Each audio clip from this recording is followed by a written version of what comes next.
नमस्कार मित्रांनो, तुला शिकवीन चांगला धडा 23 सप्टेंबर भागामध्ये ओंक्या म्हणतो, तो मुकादम आला होता ना इकडे, मी त्याला थांब म्हणून सांगितलं होतं. त्याला जबाबदारीची जाणीव आहे की नाही? अक्षरा म्हणते, मी सांगितलं होतं सेफ्टीची काळजी घ्या.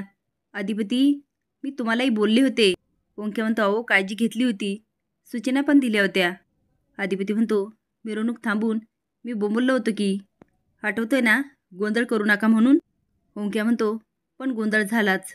वहिनी, तुम्ही अधिपतीला परत एकदा संकटातून वाचवलं. पण भावा, मी सांगतो, तो मुकादम आणि त्याचा स्टाफ चांगलंच खडसावलं पाहिजे. अधिपती म्हणतो, जाऊ दे रे, सोड रे, सणासुदीचं एवढं होणारच. अक्षरा म्हणते, जाऊ दे म्हणजे? अधिपती म्हणतो, अहो त्यांची काय चूक आहे? ती म्हणते, अरे चूक नाही म्हणजे? तो गाडा एकतर तिथे मोकळा सोडला, तिथे कोणीतरी थांबवायला पाहिजे होतं. बरं मोकळा सोडला ते ठीक आहे, पण चाकाला दगड लावायला पाहिजे होता. अहो तुम्हाला काही झालं असतं तर?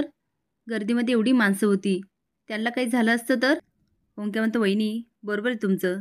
अधिपती, त्याला दमभर. अधिपती म्हणतो, काय आहे तुमचं? अरे ते लोक आपल्यासाठी आले होते. अक्षर म्हणते, अधिपती हसण्यावारी नेऊ नका. एकतर ही घटना 3 वेळा झाली. दहीहंडीच्या वेळेस मध्ये आग लागली होती आणि आता हे.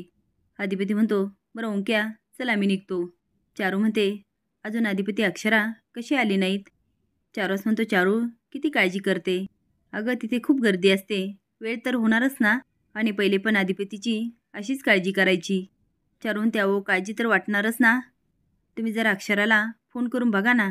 आता चारूस फोन करतो, पण अक्षरा काय घेत नाही. चारू म्हणते, ओंकारला करता का? चारूस फोन लावतो. ओंकार म्हणतो, हा मोठे मालक बोला ना. तो म्हणतो, ओंकार खूप गर्दी आहे का? अजून विसर्जन झालं नाही का? ओंकार म्हणतो, झालं पण.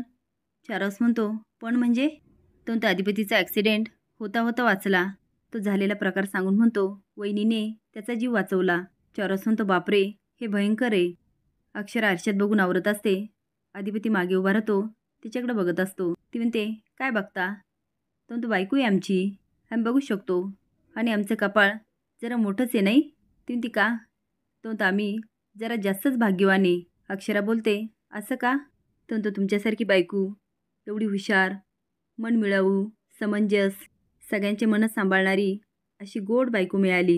तिचा हात पकडत म्हणतो, दुसरीकडे धोरणी, धाडसी, संकटाला घाबरून न जाणारी, त्याच्यावर मात करणारी. कसलं नादखुळं कॉम्बिनेशन आहे माहिती आहे का? 7 जन्माची नाही, 700 जन्माची पुण्याई आहे. म्हणताने तुम्ही आमच्या आयुष्यात आल्या.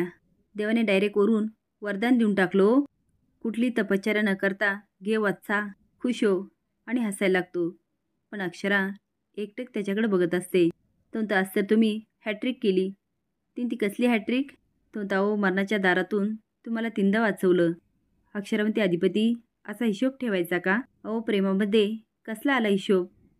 तो तसं नाही हो, पण तुमच्यासारखी बायको डाल म्हणून आमच्यासमोर उभी असली तर कुणाची टाप आहे आमचा जीव घ्यायची? आता अक्षरा त्याला घट्ट मिठी मारते. चारू म्हणते, असं कसं? तो एकटाच होता का? त्याच्यासोबत कुणीच नव्हतं का?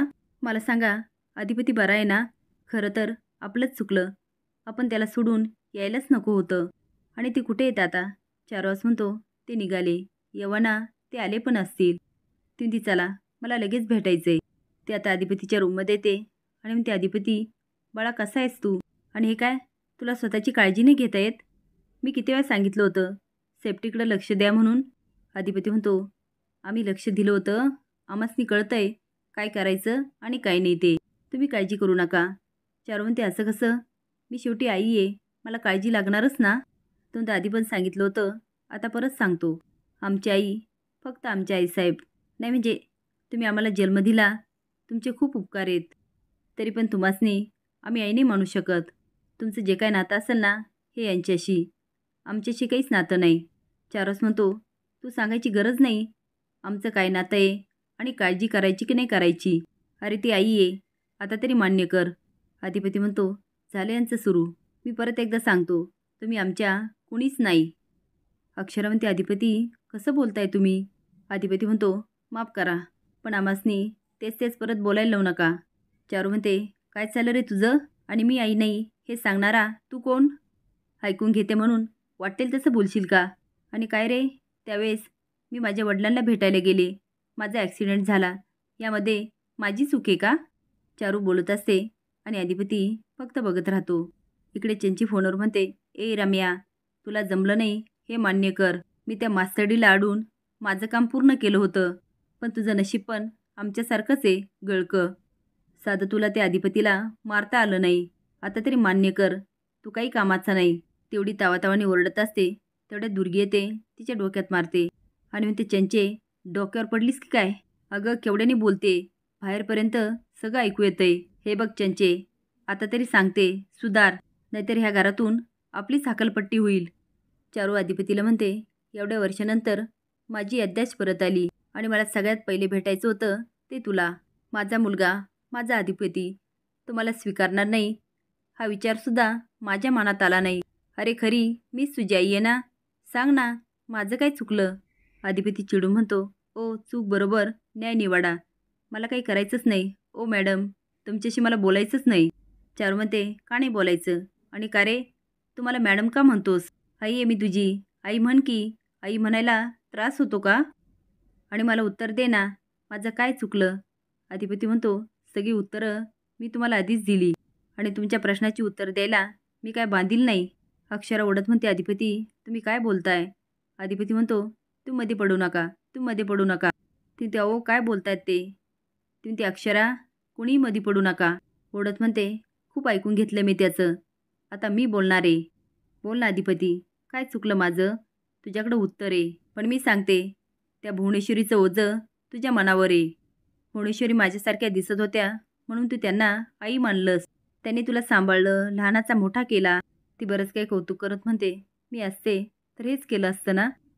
चारूस म्हणतो, चारू तू वाईट नको मानून घेऊ आणि तुझी काहीच चुकी नाही. सगळी चूक आहे ना त्या भुवनेश्वरीची, ती रस्त्यावरची बाई. याचं दुःख कमी करण्यासाठी मी तिला घरात आणली. मला वाटत होतं सगळं व्यवस्थित झाल्यानंतर ती निघून जाईल, पण ती कसली जाती आहे, नाग बनून ह्या घरावर बसली. तो आता एवढं नाव ठेवतो की अधिपती म्हणतो, ओ तुम्ही आईसाहेबांबद्दल एक शब्द जरी काढला ना, ते इथं नाही म्हणून काय बी बोलशील का? त्यांच्या माघारी एक शब्द जरी काढला ना? चारूस म्हणतो, माघारी? ते असताना तिच्या तोंडावर हेच बोललो मी. अधिपती म्हणतो, बोलायचे तुम्ही, पण मी अडवायला गेल्यानंतर आईसाहेब मला अडवायच्या, पण ते आता इथं नाही, एवढं ध्यानात असू द्या. आता जर माझं डोसकं फिरलं ना, मी भान ठेवणार नाही कशाचं. चारूस काठी आदळत म्हणतो, करणार काय आहेस तू? अधिपती भांडायला लागतो. अक्षरा म्हणते, अधिपती बास. ते त्याला ओढत म्हणते, कशाला विषय वाढवता बाबा, प्लीज. आता दोघांचं पुन्हा भांडण सुरू होतं. चारू म्हणते, अहो शांत बसा ना, तुमचा मुलगा आहे तो, काय बोलताय तुम्ही? आणि अधिपती, किती ताणतोस तू, किती हट्टी झालास? वडील आहेत तुझे आणि एकमेकाशी ह्या भाषेत बोलताय? अधिपती, तुला एवढा राग येतो, एवढा राग येतो की तुला विसर पडतो समोर तुझे वडील उभे आहेत. मला मान्य आहे, भुवनेश्वरीने तुला खूप जीव लावलं, मनापासून प्रेम केलं. ती पुन्हा भुवनेश्वरीचं भरभरून कौतुक करते. आता मात्र तिरक्या नजरेने बघत म्हणते, मी पण तुझी आई आहे, मी तुझी जन्मदात्री आहे. मी तुला जन्म दिला. मी घरी आले नसते तर तेच बरं झालं असतं. भुवनेश्वरीने तुझ्यावर हे संस्कार केले का रे? तो हे बघा, ती अधिपती, मी तुझी आई आहे, तुझी आई. आता अधिपतीला तिच्यामध्ये भुवनेश्वरीच दिसते. असेच नवीन अपडेट जाण्यासाठी लाईक आणि सबस्क्राईब करा. धन्यवाद.